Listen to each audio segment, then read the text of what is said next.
Hello everybody, this is Jeffrey GT7 and welcome to the episode. In this episode, I'm going to be using the Miata 22 at Tokyo Expressway with its engine swap. So in this episode, I'll be covering on how to get the car, the parts you'll need, and of course the swap itself, and explain how it all works together. And trust me, this is going to be quite a very powerful and really good build overall. And let's say for some reason this build doesn't work out too well for you at Tokyo Expressway, then I highly suggest to save this build at Le Mans. So let's go ahead and get started with the episode.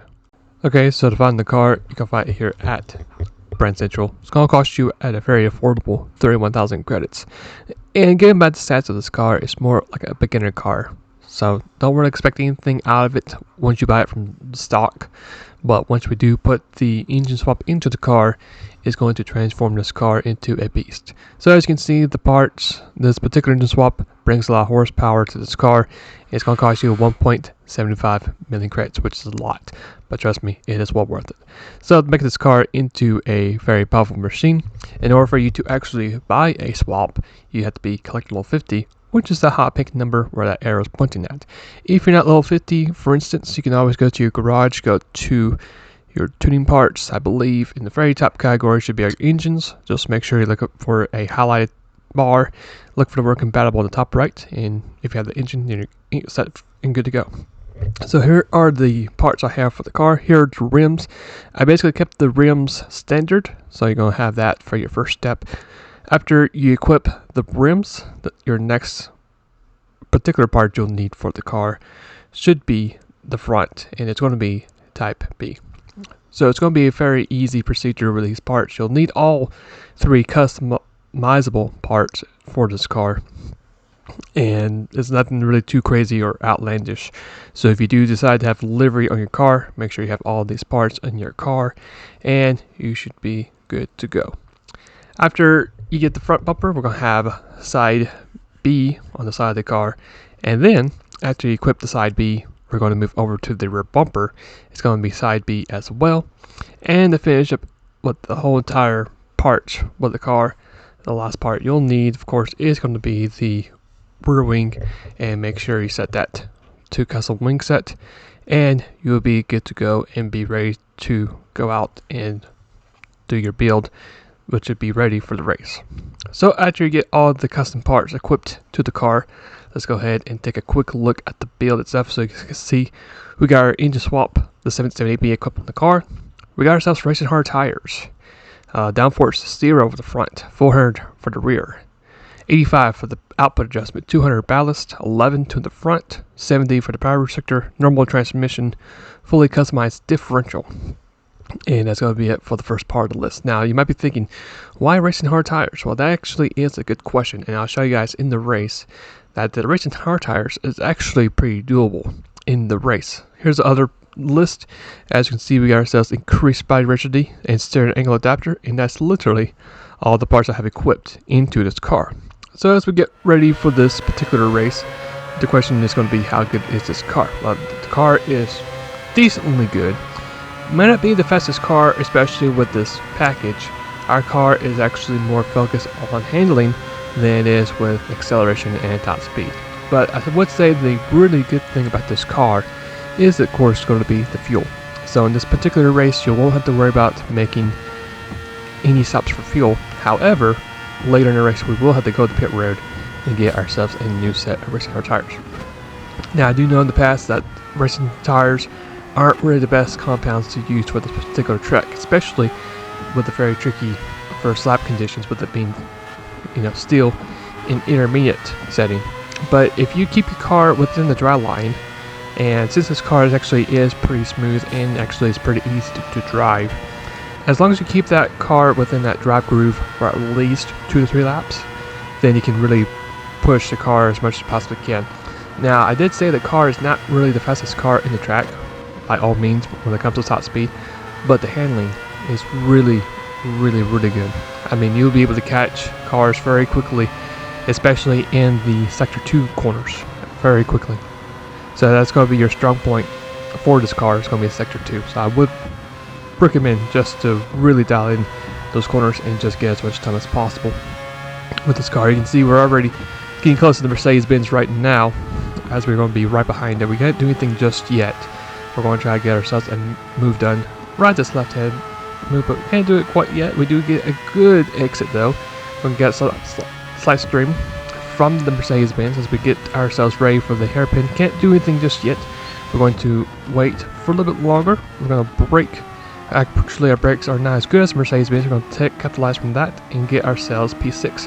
And as you can also see, the car actually turned very smoothly in the hairpin. So your hairpin should also be a very smooth flowing motion as you go to that hairpin. Rather than sport power tires or sport tires, where actually the car does tend to take a little bit longer time to move in that particular corner.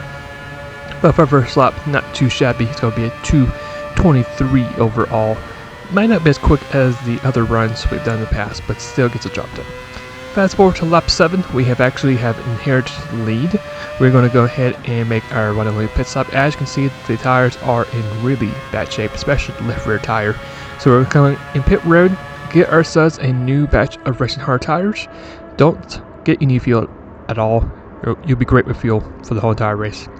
And that's going to be it for our pit stop. Now, theoretically, I could have stayed maybe longer, if not the whole entire race, but, you know, you're never too sure what the car is going to do once it hits red territory with these tires. So I thought it would be safe, just go ahead, bring it in, and get ourselves a new set of tires. Lap 10 is going to be our personal best lap. So I really encourage you guys to watch this clip, and then I'll see you guys when we get to the end of the race.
Alright, so as we get this race finished, it's going to be a 26:45 overall. So not really the fastest run you can have at Tokyo Expressway, but for this particular request build, I think it's doable. It's pretty interesting, needless to say. So 26:45 was our total time. We were unable to get the fastest lap. The best we could do was a 2:10, which is not too bad either.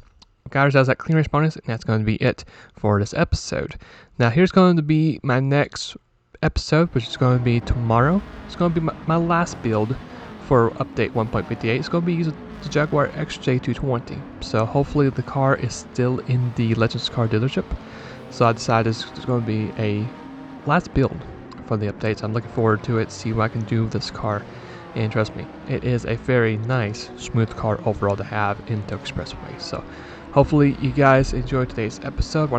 If you did, why not go ahead and leave a like. If you guys would like to see my other content later down the road, I'd like to see some other shorts in the future as well. When I go ahead and hit that subscribe button as well, which would be highly appreciated. I really appreciate all you guys' support throughout the whole years I've been doing this. And if you guys want to check out the last episode I did covered using this particular build, there it is right there. You can go ahead and check that one out as well. With that all being said, hopefully you guys have a great rest of the day or night, and I'll see you guys later, and take care.